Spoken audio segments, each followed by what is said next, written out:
તો સાબર ડેરી સામે પશુપાલકોનો વિરોધ યથાવત છે। ભાવફેર બાબતે વિરોધ થતા અનેક મંડળીઓ દ્વારા દૂધ ભરવાનું બંધ કરવામાં આવ્યું હતું। ગઈકાલ સુધી સાબર ડેરીમાં 10 લાખ લીટર જેટલું દૂધ ભરાયું હતું। મોટા ભાગની દૂધ મંડળીઓ બંધ રહેતા સાબર ડેરીમાં દૂધની આવકમાં ઘટાડો નોંધાયો છે। તો સાબર ડેરી દ્વારા દૂધ ટેન્કર સુરક્ષા સાથે લાવવાના પણ પ્રયાસો કરવામાં આવ્યા છે। દૂધની બનાવટો અને દૂધમાં પણ અછત સર્જાઈ શકે તેમ છે।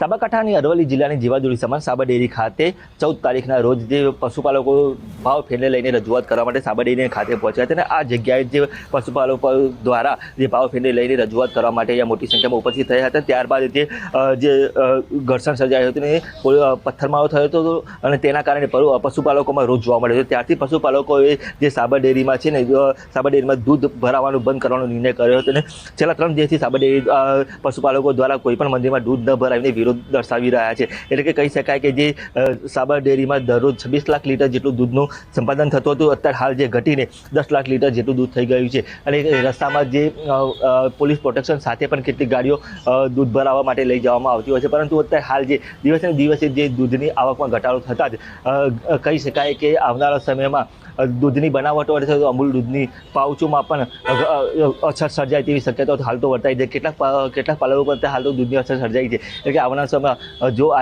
પરિસ્થિતિ રહેશે તો મોટી સંખ્યામાં જે દૂધની અછત સર્જાય તેમાં નવાઈ નહીં। ઈશાન પરમાર, ન્યૂઝ 18 ગુજરાતી, સાબરકાંઠા। अन्य महत्वपूर्ण समाचारनी जो बात करिए तो बनासकांठाना ડીસામાં કિશોરી સાથે અશ્લીલ વર્તન કરનાર આરોપીનું સરઘસ કાઢવામાં આવ્યું। જૂના ડીસા ગામે 2 દિવસ અગાઉ આરોપી જાનુભાઈ મેમણ સામે ફરિયાદ નોંધાઈ હતી।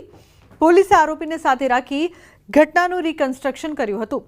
આરોપીનું જાહેરમાં સરઘસ પોલીસે કાઢ્યો અને કાયદાનો પાઠ ભણાવ્યો હતો। જૂનાગઢમાં જાહેરમાં ફેંકાયો મેડિકલ વેસ્ટનો જથ્થો। એક્સપાયર થયેલા દવા ઇન્જેક્શનનો જથ્થો નદીના કાંઠે ફેંકાયો હતો। ખામધ્રોડ ચોકડીથી ધોરાજી ચોકડી વચ્ચે આવેલ લોલ નદીના કાંઠે બાયોમેડિકલ વેસ્ટ ફેંકાયા હોવાના દ્રશ્યો સામે આવ્યા છે। જૂનાગઢના ખામધોડ ચોકડીથી ધોરાજી ચોકડી વચ્ચે એક જે નદીનો પુલ આવેલો છે, પહેલા દ્રશ્યો બતાડવા માંગીશ કે જે આપને આ નદી દેખાઈ રહી છે, આ જે નદીનો પુલ છે તેની બાજુમાંથી જ મેડિકલ વેસ્ટ જોવા મળી રહ્યું છે। ખાસ કરીને જાહેરમાં મેડિકલ વેસ્ટ ન ફેંકી શકાય, પરંતુ અન્ય લોકો દ્વારા આ જે કૃત્ય કરવામાં આવ્યું છે અને આરોગ્ય વિભાગ પણ ઊંઘતું ઝડપાયું છે। સીધા જ જે દવાનો જથ્થો છે ત્યાં કેમેરા પર્સનને કહીશ કે આપને બતાવે કે આ જે દવાનો જથ્થો એ ખાલી પેકેટ નથી, પરંતુ ઇન્જેક્શન ભરેલા દવાના જે જથ્થો છે તે જોવા મળી રહ્યો છે। ઇન્જેક્શન છે, દવા છે, જુદી જુદી જે ટેબ્લેટો છે તે અહીં જોવા મળી રહી છે। મોરબીના હળવદસરા રોડ પરના રહીશોએ પાણી મુદ્દે કર્યો છે ચક્કાજામ। પાણી સહિતના પ્રશ્નોને લઈને હારીનગર ગોલ્ડ સોસાયટીના રહેવાસીઓ રસ્તા પર ઉતરી આવ્યા।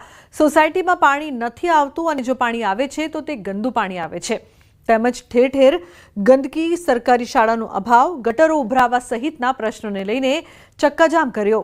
મોટી સંખ્યામાં મહિલા સહિત લોકો રસ્તા પર ઉતરી આવીને વિરોધ કર્યો।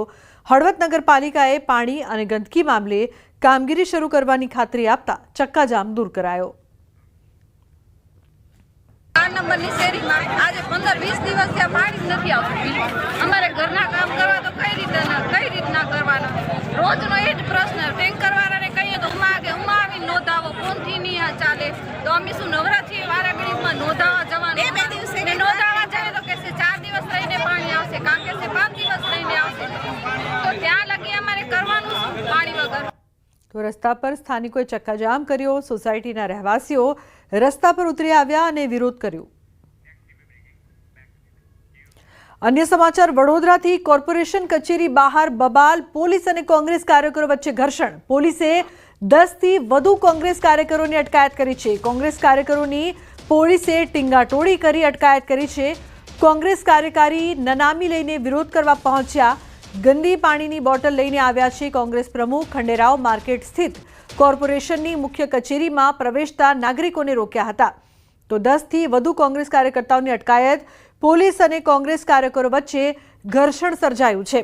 તો કોર્પોરેશન કચેરી બહાર હલ્લાબોલ કરવામાં આવ્યો હતો, જે બાદ ઘર્ષણ સર્જાયું છે। 10થી વધુ કોંગ્રેસ કાર્યકર્તાઓની પોલીસ દ્વારા અટકાયત કરવામાં આવી છે। તો પોલીસ અને કોંગ્રેસ કાર્યકરો વચ્ચે ઘર્ષણના દ્રશ્યો આપ જોઈ રહ્યા છો। જે પ્રકારથી કોર્પોરેશન કચેરી બહાર હલ્લાબોલ કરવામાં આવ્યો હતો, સાથે જ વિરોધ પ્રદર્શન થઈ રહ્યું હતું, ત્યારે 10થી વધુ કોંગ્રેસ કાર્યકર્તાઓની પોલીસ દ્વારા અટકાયત કરવામાં આવી છે, ટીંગાટોળી કરવામાં આવી છે। જે બાદ પોલીસ અને કોંગ્રેસ કાર્યકરો વચ્ચે ઘર્ષણના દ્રશ્યો સર્જાયા છે। ઉલ્લેખનીય છે કે કોંગ્રેસ કાર્યકારી નનામી લઈને વિરોધ કરવા પહોંચ્યા હતા। ગંદા પાણીની બોટલ લઈને કોંગ્રેસ પ્રમુખ પણ આવ્યા। ખંડેરાવ માર્કેટ સ્થિત કોર્પોરેશનની મુખ્ય કચેરીમાં પ્રવેશતા નાગરિકોને રોકવામાં આવ્યા હતા, તો કોર્પોરેશન કચેરી બહાર ટીંગાટોળી કરવામાં આવી।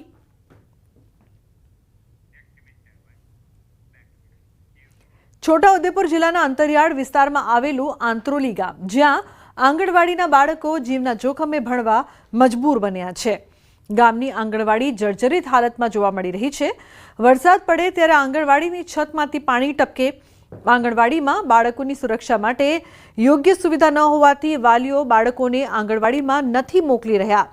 સ્થાનિકોનું કહેવું છે કે આ જ ગામમાં બીજી આંગણવાડી બનાવવાનું કામકાજ ચાલી રહ્યું હતું, પણ કોન્ટ્રાક્ટર કામ અધૂરું મૂકીને જતો રહ્યો, જે મકાન પણ હવે ખંડેર બની ગયું છે। આ વિસ્તારના બાળકોને આંગણવાડી કાર્યકર તેના ઘરમાં બાળકોને બેસાડે છે। સ્થાનિકોની અનેક રજૂઆત છતાં તંત્રને બાળકોની કોઈ દરકાર ન હોય તેમ ઘોર નિંદ્રામાં લાગી રહ્યું છે। ગામના લોકો બાળકો માટે સુવિધાસભર નવી આંગણવાડી બનાવવાની માંગ કરી રહ્યા છે। અંદર પાણી ટપકે છે, જર્જરિત હાલતમાં છે, પોપડા પણ પડવાની સંભાવના છે। તો અમારી સરકારશ્રીને એટલી જ વિનંતી છે કે આ જે આંગણવાડી છે એનું મકાન તાત્કાલિક ધોરણે કાં તો બીજું બનાવવામાં આવે, કાં તો આ જે આંગણવાડી છે અને એનું સમારકામ કરવામાં આવે।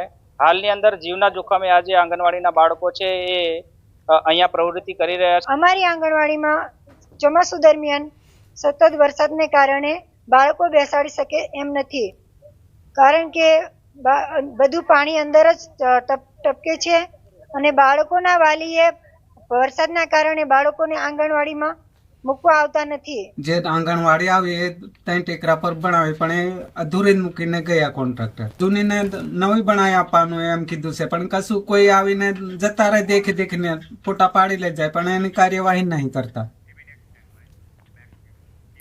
અંબાજી પંથકમાં પાણીનો પ્રશ્ન ઉઠ્યો છે। સરકાર દ્વારા અંબાજી પંથકમાં અનેક જગ્યાએ પાણીના જળ સંચય માટે વિવિધ ચેકડેમો બાંધવામાં આવ્યા છે, પરંતુ હાલમાં મહત્તમ ચેકડેમો તૂટેલી હાલતમાં છે, જેના કારણે ચોમાસામાં પડી રહેલા વરસાદના પાણીનો સંગ્રહ થવાને બદલે વહી જાય છે। ચેકડેમો તૂટેલી હાલતમાં હોવાના કારણે ખેડૂતો ફક્ત એક જ સિઝનનો પાક લઈ શકે છે।